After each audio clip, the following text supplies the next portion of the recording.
السلام علیکم ورحمۃ اللہ وبرکاتہ۔ حامداً و مسلیاً اما بعد۔ طلباء عزیز المعہد الاسلامی السلفی رچھا بریلی، امید کہ آپ بخیر ہوں گے۔ اللہ تعالیٰ خیر و عافیت سے رکھے۔ یہ ہے ثانویہ ثانیہ کلاس ہے اور اصول فقہ کی کتاب تسہیل الوصول کا درس ہے۔ آن لائن درس کا سلسلہ چل رہا ہے۔ آج ہمارا درس نمبر 4 ہے۔ عزیز طلبہ، پچھلے دروس میں آپ نے تسہیل الوصول کے مصنف کے بارے میں معلومات حاصل کی اور اصول فقہ کی تعریف دو اعتبار سے کی گئی ہے۔ مرکب اضافی کے اعتبار سے، یعنی اصول اور فقہ الگ الگ کلمہ کے اعتبار سے، اور دونوں کا اصول اور فقہ کا مرکب اضافی کے اعتبار سے الگ الگ لغوی اور اصطلاحی معنی اور مفہوم واضح کیا گیا۔ اس کے بعد فقہ کی اصطلاحی تعریف مصنف نے جو کی، اس میں جو کلمات استعمال کیے ان کلمات کی الگ الگ وضاحت بھی کی گئی، اور لقب کے اعتبار سے مادہ اور فن کے اعتبار سے اصول فقہ کی کیا تعریف ہے اس سے بھی آپ باخبر ہوئے، اور اس میں استعمال ہونے والے کلمات کی تشریح بھی کی گئی۔ آج کے درس میں 4 اہم نکات پر گفتگو کی جائے گی۔ نمبر 1، اصول فقہ کا موضوع کیا ہے۔ نمبر 2، اصول فقہ کی غرض و غایت کیا ہے، پڑھنے کا فائدہ اور مقصد کیا ہے۔ نمبر 3، اصول فقہ کے ماخذ کیا ہیں، یعنی یہ علم کتنی چیزوں سے اس علم کو حاصل کیا جاتا ہے، اس علم کو حاصل کرنے کے لیے کتنی چیزوں سے مدد لی جاتی ہے، اور اصول فقہ سیکھنے کا حکم کیا ہے۔ یہ 4 باتیں ہیں، بالترتیب ہم آپ کے سامنے ہر ایک کی وضاحت کرنے کی کوشش کریں گے۔ اللہ ہم کو توفیق دے۔ عزیز طلبہ، آپ اسکرین پر دیکھیے عبارت۔ مصنف رحمہ اللہ اصول فقہ کا موضوع ذکر کرتے ہوئے لکھتے ہیں، موضوع اصول فقہ کا موضوع و موضوع ھذا الفن، اور اس فن یعنی اصول فقہ کا موضوع الادلۃ الموصلہ الی معرفۃ الفقہ، وہ دلیلیں ہیں جو فقہ کی معرفت تک پہنچانے والی ہوں۔ فقہ کی معرفت تک پہنچانے والی دلیلیں ہیں، اس سے فن کا موضوع ہیں۔ وکیفیت الاستدلال بہا، اور ان دلائل سے احکام پر، شرعی احکام پر کیسے استدلال کیا جائے، شرعی احکام پر ان دلائل کے ذریعے سے استدلال کرنے کی کیفیت کیا ہو، ما معرفت حال مستدل، اور استدلال کرنے والے یعنی مجتہد کی حالت کی جانکاری، یہ اس فن کا موضوع ہے۔ معلوم یہ ہوا کہ اس فن کا موضوع وہ دلائل ہیں جن کے ذریعے سے فقہ کی معرفت ہوتی ہے، اور ان دلائل کے ذریعے سے شرعی احکام پر استدلال کرنے کی کیفیت معلوم ہوتی ہے، اور ساتھ ساتھ استدلال کرنے والے مجتہد کی حالت کی جانکاری بھی ہوتی ہے کہ اجتہاد کرنے والا صالح ہے، اچھا ہے کہ برا، اس کے پاس کتنا علم ہے شریعت کا۔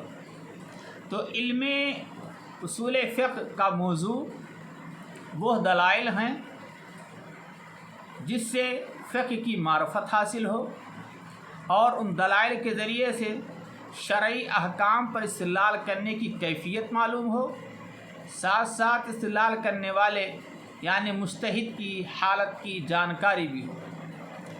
فائدہ تو ہو اصول فقہ کا فائدہ و فائدہ هذا العلم، اس علم یعنی اصول فقہ کا فائدہ، غرض و غائد پڑھنے کا مقصد کیا ہے؟ العلم باحکام اللہ تعالی المتضمنۃ للفوز بسعادت الدارین،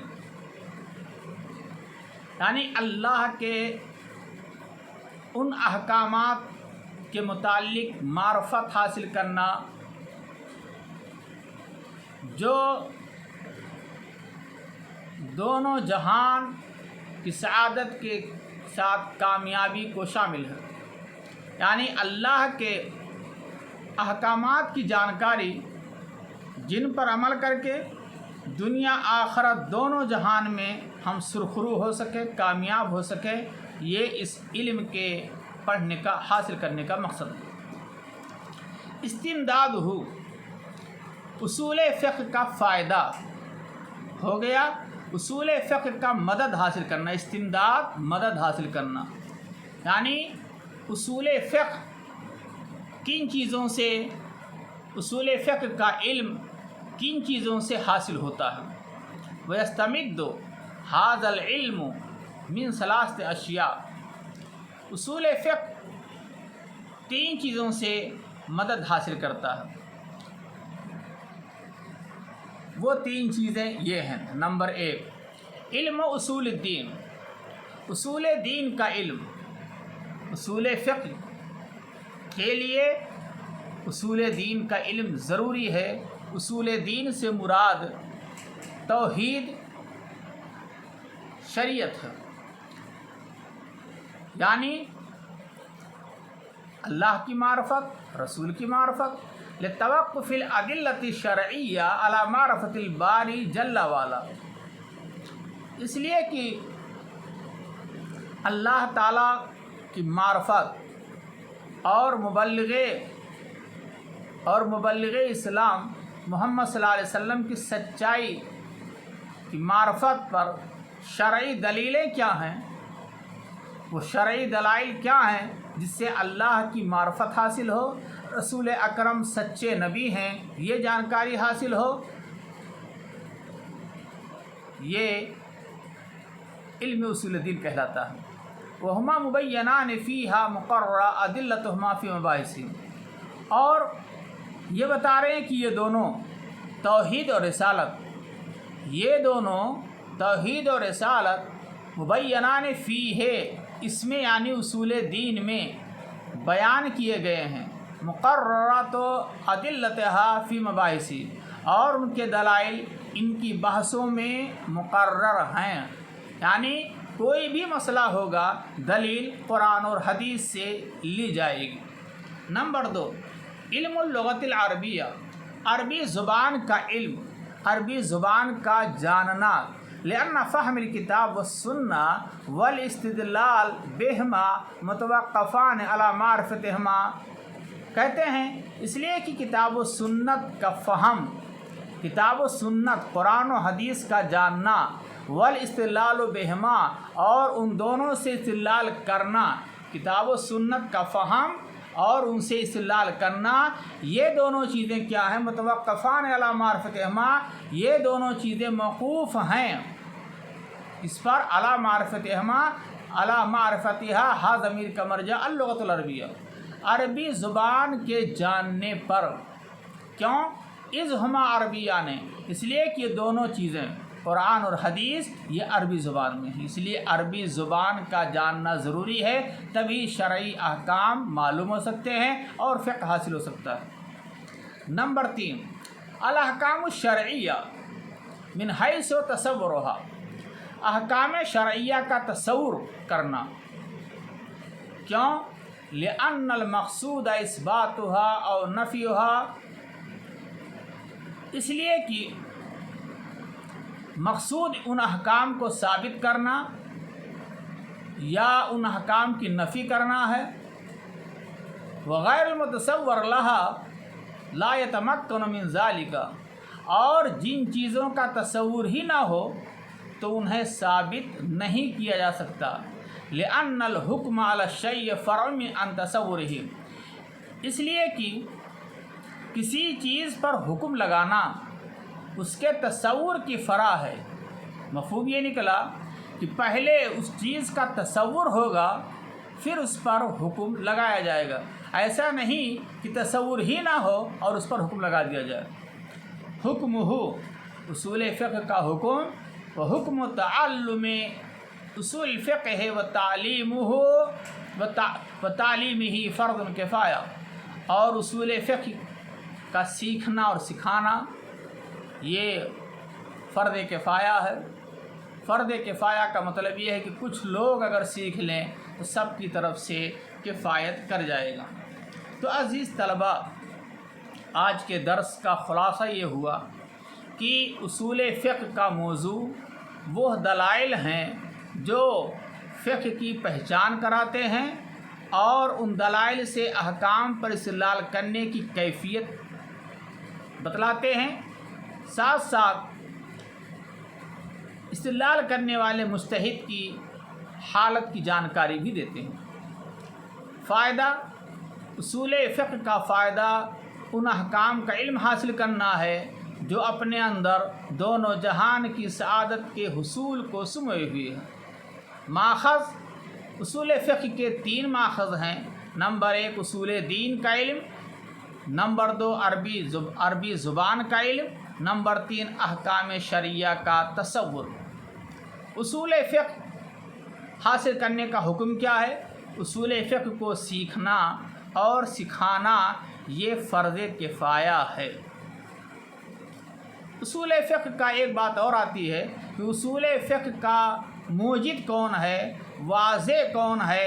تو آپ کو معلوم ہونا چاہیے کہ راجح قول کے مطابق اصول فقہ کا واضح اور موجد امام شافعی رحمہ اللہ ہیں.